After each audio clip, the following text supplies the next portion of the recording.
আজ আমাকে কথা বলতেই হবে ইনশাআল্লাহ, কারণ আগামীতে আবার আপনাদের সাথে দেখা হবে কিনা আমি জানি না। কথা বলতেই হবে।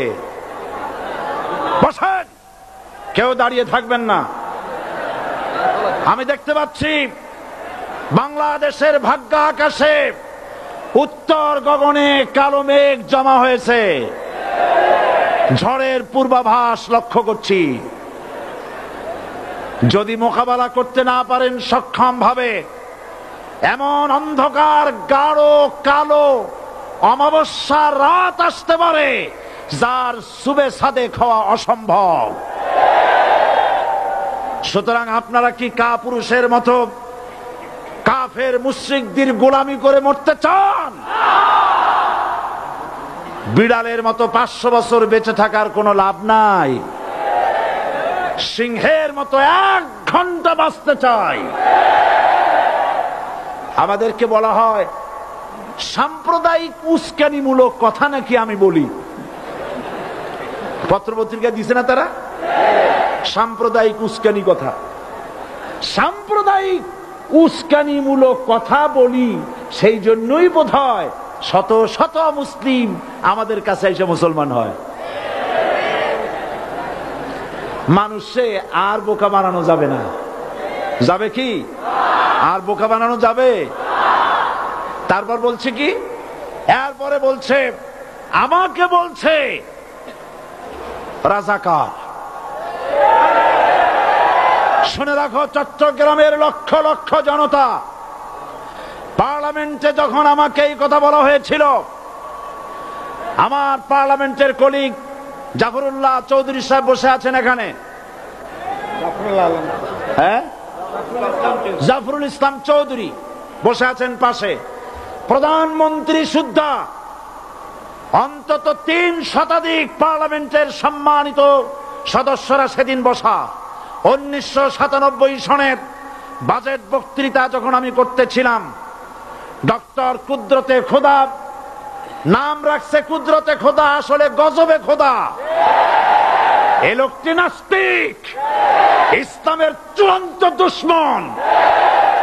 তার প্রণীত শিক্ষা ব্যবস্থার যখন সমালোচনা করছিলাম, ট্রেজারি বেঞ্চ থেকে আমাকে বলা হলো রাজাকার। আমি আমার সমস্ত শক্তি একত্রিত করে বলেছিলাম শুধুমাত্র হিন্দুস্তানের রাজাকারেরাই আমাকে রাজাকার বলতে পারে। আমি বলেছিলাম 1973 সন পর্যন্ত আমি বাংলাদেশের কোন রাজনৈতিক দলের নেতা এবং কর্মী ছিলাম না। আমি রাজাকার নই। আমাকে রাজাকার বলে যদি তাকেও প্রমাণ করতে না পারে 10 কোটি টাকার মানহানি মামলা দায়ের করব। আমার এই বক্তব্য সারা দুনিয়া শুনেছে। পার্লামেন্টে আমার এই বক্তব্য রেকর্ড হয়ে আছে। সেদিন 3 শতাধিক পার্লামেন্ট মেম্বারের কেউ আমার চ্যালেঞ্জ গ্রহণ করেন নাই। যে কোনো ব্যক্তি পার্লামেন্টে গিয়ে আমার বক্তৃতা দেখে আসতে পারেন। এরপরে 1997 সনের 7ই অক্টোবর দৈনিক জনকণ্ঠ পত্রিকা যখন আমার বিরুদ্ধে লিখলো, সেই পত্রিকায় সাইদির ওপেন চ্যালেঞ্জ 8ম পাতা, 1997 7ই অক্টোবর, এত বড় 2 কলমে হেডিং। সেখানে আমি বলেছি বাংলাদেশের সকল সাংবাদিক, গোয়েন্দা বিভাগ, বাংলাদেশের সকল বুদ্ধিজীবীকে আমি আমার পিরোজপুরে আমন্ত্রণ করছি। আমার উপস্থিতিতে যদি কেউ প্রমাণ করতে পারে বাংলাদেশের স্বাধীনতা যুদ্ধের বিরুদ্ধে আমার কোনো ভূমিকা ছিল, সজ্ঞানে স্বেচ্ছায় জাতীয় সংসদের সদস্য পদ থেকে পদত্যাগ করব। 3 বছর পার হয়ে গেছে, আজ পর্যন্ত কেউ এই চ্যালেঞ্জের মোকাবেলা করে নাই। সুতরাং আমাকে যারা রাজাকার বলবে তারা পিতৃ পরিচয়হীন অবৈধ সন্তান। 1971 সনের, শোনো মুসলমানেরা, 1971 সনের কোন কাদা সাইদির গায়ে লাগে নাই। আমাকে রাজাকার বলে জনগণ থেকে বিচ্ছিন্ন করবা, জনগণ থেকে আমারে বিচ্ছিন্ন করা যাবে না। কারণ এই জনগণ আমার জন্য আসে না, এই জনগণ আসে আল্লাহর কোরআনের জন্য।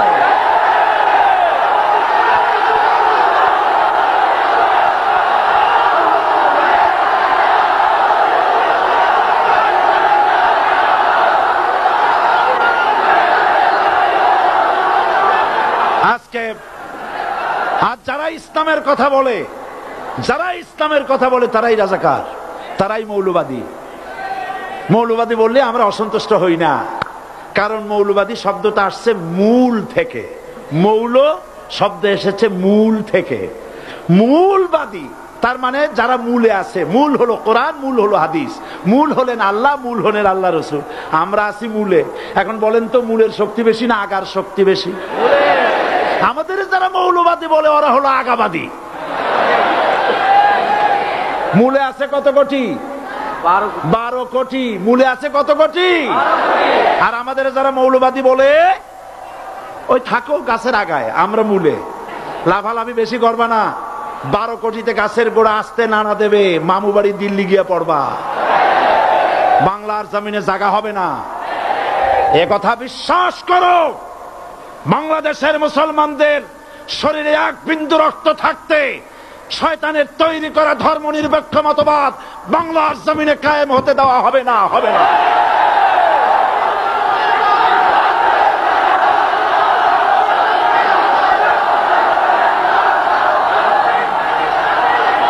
রাসূল করিম সাল্লাল্লাহু আলাইহি ওয়াসাল্লাম কোরআন প্রতিষ্ঠার জন্য আন্দোলন করেছিলেন। আয়াতুল কুরসি আমাদের সে কথাই শিখেছে। আল্লাহ রাব্বুল আলামিন বলেন, আল্লাহু লা ইলাহা ইল্লা হুয়াল হাইয়ুল কাইয়ুম। প্রাণ খুলে পড়েন, আল্লাহু লা ইলাহা ইল্লা হুয়াল হাইয়ুল কাইয়ুম। আল্লাহ হচ্ছেন তিনি, যিনি ছাড়া কোনো ইলাহ নাই, আইনদাতা নাই, বিধানদাতা নাই। আমরা মানুষের তৈরি করা আইন মানি না। 12 কোটি মুসলমানের দেশে আইন তৈরি করবে মানুষ, আমরা মানব না। পার্লামেন্টে তৈরি হতে হবে কোরআন দিয়ে, পার্লামেন্টে আইন তৈরি হতে হবে কোরআন দিয়ে। সুতরাং ভয় যতই পান আর যতই ষড়যন্ত্র করেন, 4 দল যখন একত্রিত হয়েছে, ঐক্যবদ্ধ থাকবে, সরকার ঐক্যবদ্ধভাবে গঠন হবে, নির্বাচন ঐক্যবদ্ধভাবে হবে এবং কোরআন হবে, আল কোরআনের পার্লামেন্ট হবে বাংলাদেশে।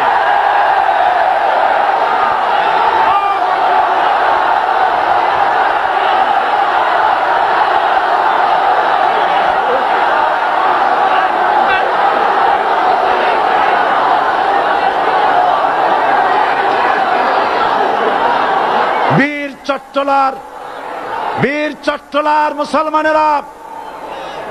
চট্টলার মুসলমানেরা স্বাধীনতার ঘোষণা, এই চট্টগ্রাম থেকে স্বাধীনতার মহান ঘোষক প্রেসিডেন্ট জিয়াউর রহমান সাহেব দিয়েছিলেন।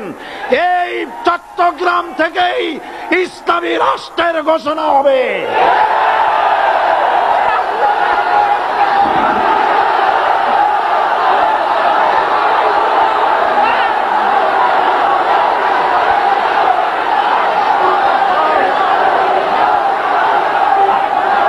আশাবাদী আপনারা অবশ্যই তা পারবেন। আমি 100% বিশ্বাস করি ইনশাআল্লাহ।